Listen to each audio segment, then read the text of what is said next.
fait ça, l'ont fait par commande politique. C'est quelqu'un qui a dit commanditer cela.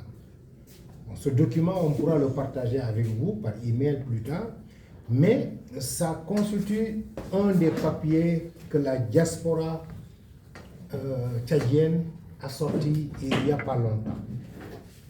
À part aussi ce papier, il y a ce communiqué de presse. Non aux arrestations arbitraires, oui à la marche pacifique du 2 mai 2026. Et là, c'est la plateforme concertation de la diaspora tchadienne. Là aussi, nos amis de cette plateforme sont très inquiets et ils ont lancé cet appel. Mais toute cette documentation, si vous voulez, nous pouvons donc les partager avec vous.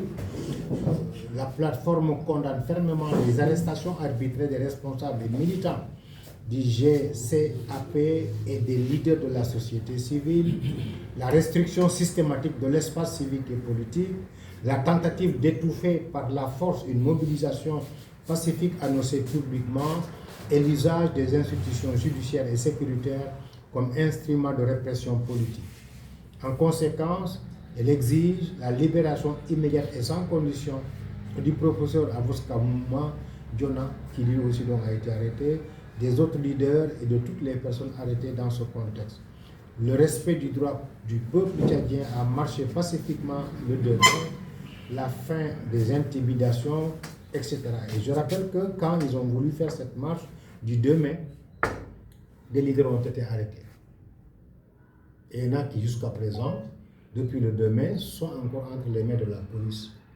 Il y en a parmi eux qui sont sortis de N'Djamena, on ne sait pas où est-ce qu'on les a placés.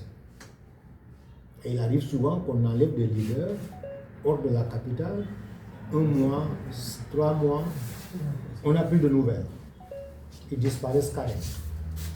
Ou ils sont tués, ou ils sont jetés quelque part, et leur famille ne peut plus avoir de nouvelles. Donc voilà pourquoi donc ces situations nous interpellent. Ce n'est pas la seule situation.